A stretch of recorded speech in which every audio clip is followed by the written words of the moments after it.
에스겔서 19장 1절부터 끝절 14절까지의 말씀을 저와 여러분이 한 절씩 교독합니다. 너는 이스라엘 고관들을 위하여 애가를 지어 부르라. 네 어머니는 무엇이냐? 암사자라. 그가 사자들 가운데에 엎드려 젊은 사자 중에서 그 새끼를 기르는데 그 새끼 하나를 키우매 젊은 사자가 되어 먹이 물어뜯기를 배워 사람을 삼키매 이방이 듣고 함정으로 그를 잡아 갈고리로 꿰어 끌고 애굽 땅으로 간지라. 암사자가 기다리다가 소망이 끊어진 줄을 알고 그 새끼 하나를 또 골라 젊은 사자로 키웠더니 젊은 사자가 되매 여러 사자 가운데 왕래하며 먹이 물어뜯기를 배워 사람을 삼키며 그의 궁궐들을 헐고 성읍들을 부수니 그 우는 소리로 말미암아 땅과 그 안에 가득한 것이 황폐한지라. 이방이 보유하고 있는 지방에서 그를 치러 와서 그 위에 그물을 치고 함정에 잡아 우리에 넣고 갈고리를 꿰어 끌고 바벨론 왕에게 이르렀나니 그를 옥에 가두어 그 소리가 다시 이스라엘 산에 들리지 아니하게 하려 함이라.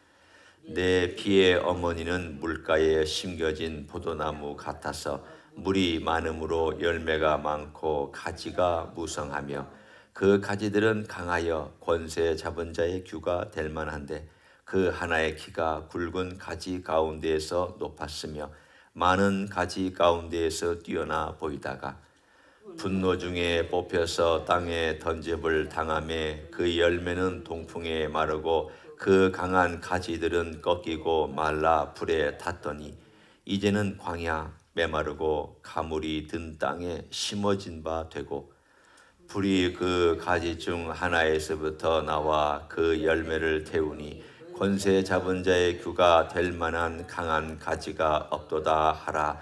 이것이 애가라. 후에도 애가가 되리라. 아멘.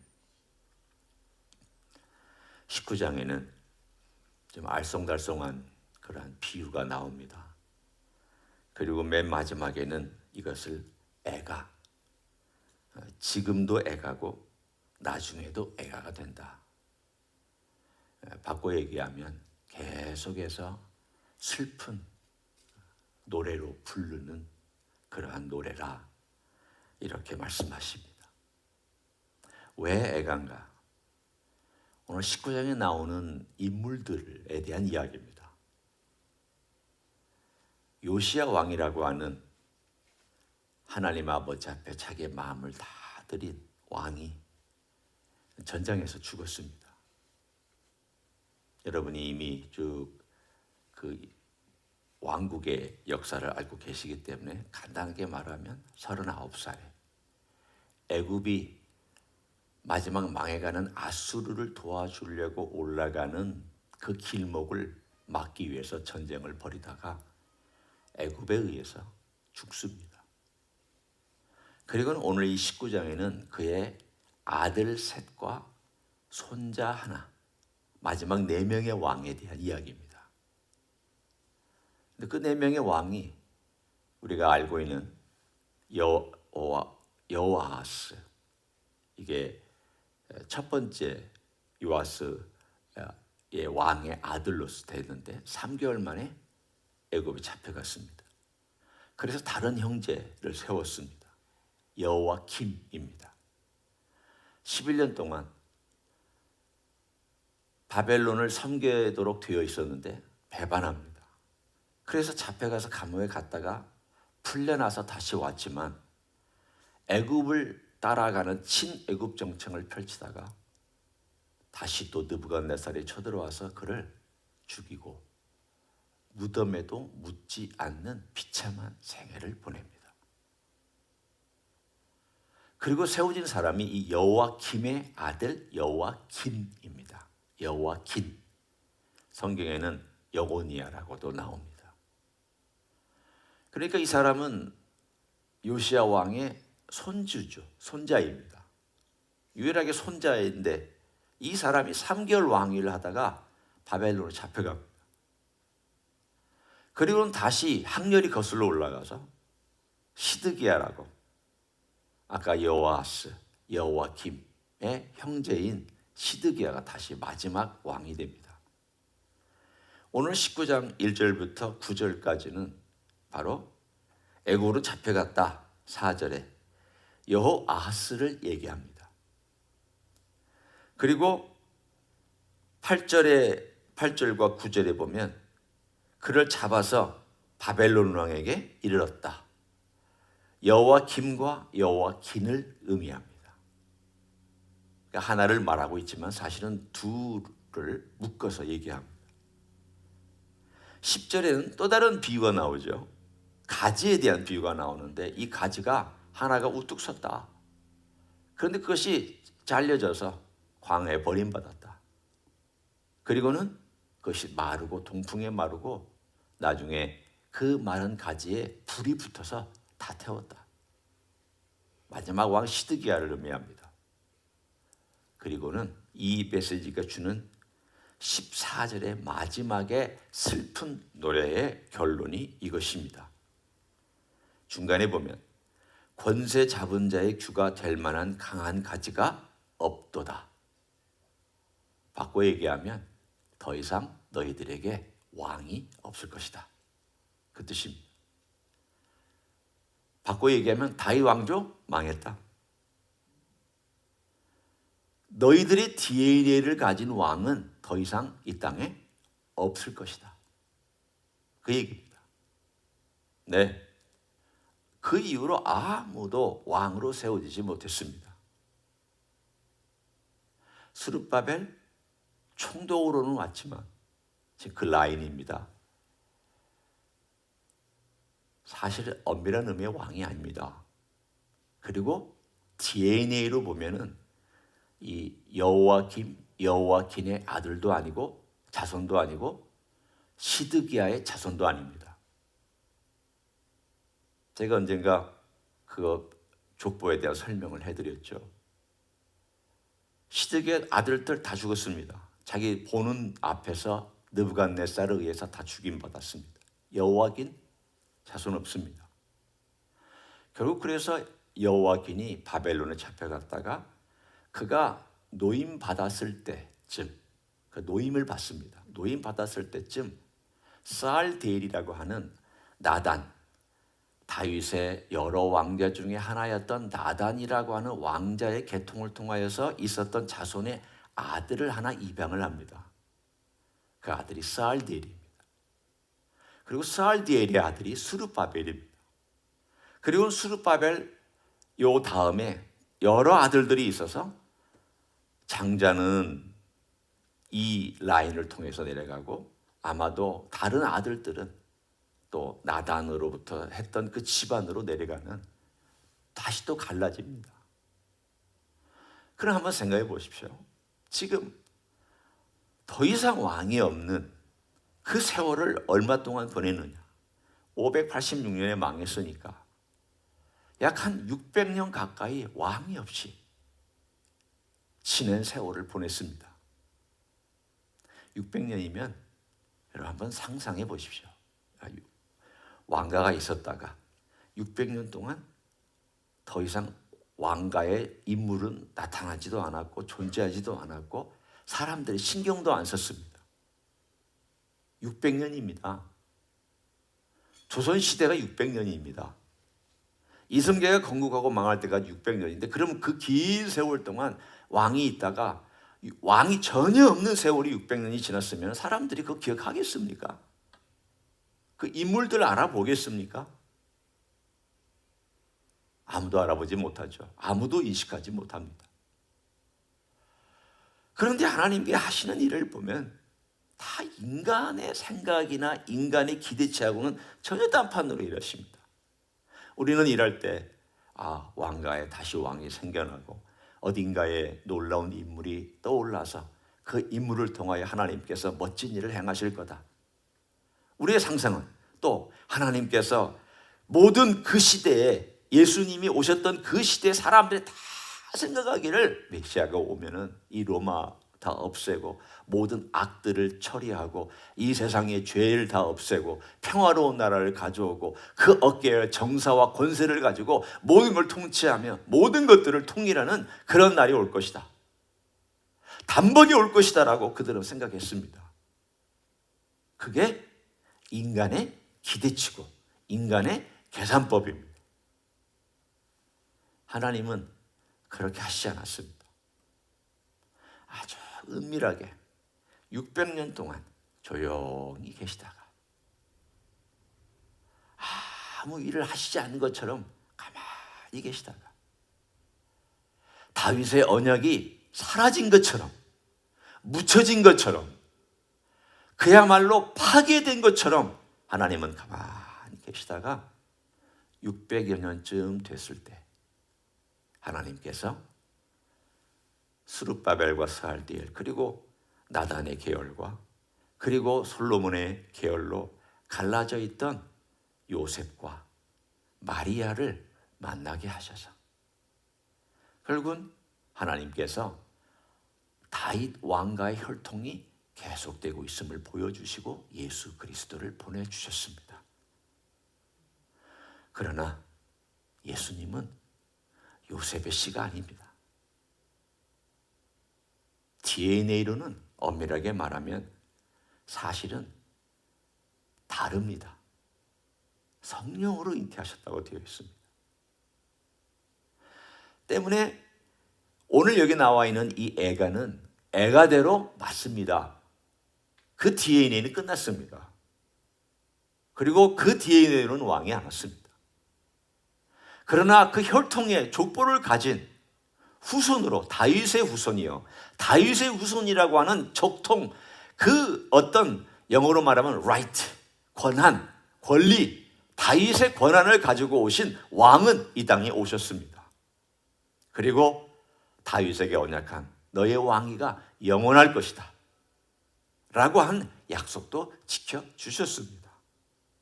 그러나 그 왕위가 사실은 오신 분이 너무 초라하게 왔습니다. 사람의 기대하고는 전혀 다르게 초라하게 왔습니다. 이사야의 표현을 따르자면 흠모할 만한 것이 없도다. 우리가 봤는데 왕위로 우리가 보기에는 흠모할 만한 것이 없었다. 왜? 초라하니까. 목수의 아들로 왔으니 초라하죠. 30년 동안 나무 만지고 흔히 말하는 대패질을 하고 있었으니 초라하죠. 왕관 대신 나무를 깎고 있었으니까. 주 대신 나무를 가지고 집을 지어주는 삶을 살았으니까 초라하죠. 그리고 공생의 3년도 사실은 기적을 베푸시고 그가 일을 행하셨지만 사실 그의 삶은 힘들고 걸어 다니셨고 때로는 머리 둘 곳이 없으셨고 여우도 굴이 있고 머물 곳이 있는데 인자는 머리 둘 곳이 없다. 물론 그것은 그의 십자가까지도 의미하고 있지만 그의 공생애까지도 말씀해 주신 내용입니다. 먹을 것 때문에 배고프셨죠. 얼마나 배고팠으면 제 아들이 밀밭을 지나다가 생밀을 비벼서 먹고 그것이 안식일이 되어서 주변에 있는 사람들이 예수님에게 도전하는 그런 일들도 있었습니다. 얼마나 배고팠으면 밀을 비벼서 생밀을 먹었겠습니까? 예수님 배고프셨습니다. 항상 배고프신 건 아니지만 배고프셨습니다. 초라했습니다. 하나님께서 우리에게 보내주신 왕은 초라한 30년을 사셨고 대접받지 못한 3년의 공생애를 사셨고 왕좌에 앉으시는 대신에 십자가에 서 계셨고 못 박히셨고 붙들리셨고 매달리셨습니다. 예수님의 왕좌가 십자가였습니다. 그러니까 하나님이 하시는 일은 도무지 인간으로 상상이 안 되는 일들입니다. 다 뒤집어진 일들이죠. 기대치와는 반대죠. 인간이 이성으로는 이해가 안 되죠. 이스라엘 백성들이 이해 못한 거 당연합니다. 이런 메시아가 무슨 메시아예요? 십자가에 박힌 메시아가 무슨 우리를 구원할 수 있느냐? 저렇게 무기력하게 죽는 메시아가 무슨 일을 행하느냐? 인간은 다 그렇게 생각했습니다. 하나님은 그렇게 생각하지 않았습니다. 이게 내가 너희를 구원하는 방식이다. 왕이 너희를 섬겨야 된다. 왕이 대신 죽어야 된다. 왕이 보좌에 앉기 전에 십자가에서 매달려야 된다. 이것이 하나님의 방식이었고, 다윗 왕가가 완전히 망한 다음에 하나님은 역사의 수면 아래로 놓으신 것 같지만 하나님께서 그 600년 동안 침묵을 지키신 것은 하나님의 방식을 이렇게 드러내시기 위한 과정이었고 역사였던 것을 우리들에게 말씀하고 있습니다. 지금도 그렇습니다. 십자가의 길은 어렵습니다. 그러나 주님께서 도와주시기 때문에 할 수 있는 길입니다. 누누이 얘기하잖아요. 내가 죽고 주님이 사시고, 이게 십자가의 길이잖아요. 내 성질이 죽고 주님의 성품이 살아야 되잖아요. 이게 십자가의 길이잖아요. 내가 막 지배하고자 하는 것이 죽고 주님께서 나를 지배해 주셔야 되잖아요. 이게 십자가잖아요.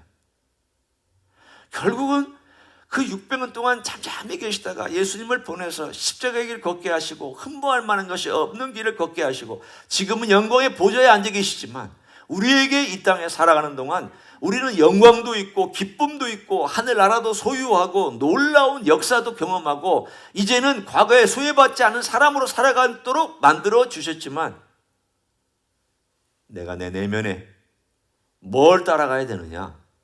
나는 죽고 우리 주님이 살아계셔서 역사하는 그 길을 살아가는 것이 우리가 이 땅에서 걸어가는 길인 줄로 믿습니다. 이걸 주셨습니다.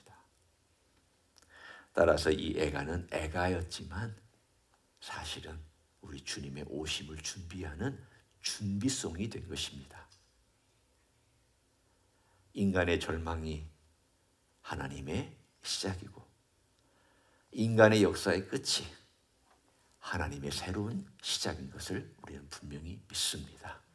오늘 하루도 그런 놀라운 주님의 역사를 기대하며 살아가시는 여러분 되시기를 예수님의 이름으로 간절히 축원합니다. 기도하겠습니다. 고맙습니다. 다윗 왕가는 끊어진 것 같았고 실제로 끊어졌습니다. 그렇지만 우리 하나님께서는 그 왕가의 혈통을 은밀하게 이으셨으며 다양한 방법으로 이를 일으키셨으며 요셉과 마리아라고 하는 그 혈통 가운데 우리 예수님이 태어나시고 양육받으시고 30년 그 가정에서 섬기시고 그리고 3년 동안 왕이지만 대접받지 못하는 왕으로서 인류를 위해서 죄인을 위해서 섬겨주시고 십자가에서 죽으신 거 감사를 드립니다. 왕좌에 앉으셔야 될 분이 십자가에 매달리셨습니다. 왕좌에서 군림하셔야 될 분이 십자가에서 엘리 엘리 라마 사박단이라고 외쳤습니다. 많은 사람을 통치하셔야 될 분이 고통 가운데서 마지막 숨을 몰아쉬며 숨을 내쉬었습니다. 그것이 아버지의 뜻이었고 아버지의 방법이었고 십자가의 길이었고 그것이 우리 주님께서 우리의 왕이 되시는 길이었습니다. 감사합니다. 이 놀라운 복음의 이야기가 우리 가운데 와고 내가 믿고 내가 의지하고 내가 살아가게 하시니 감사합니다. 이제는 나는 죽고 그리스도가 살며 나는 부인되고 주님의 은혜와 능력과 존귀함이 사는 그런 삶을 살아갈 수 있도록 축복하여 주시옵소서. 이제는 우리 구주 예수 그리스도의 은혜와 하나님 아버지의 극진하신 사랑과 성령 하나님 교통하심의 역사가 오늘도 우리 주 예수 그리스도의 길을 따라가기를 소원하는 이 자리에 참여한 모든 종들 위에와 주임제 히스교회 위에와 이민교회들과 한국교회들과 선교사님들 위에 이제부터 영원히 함께 하실지어다. 아멘.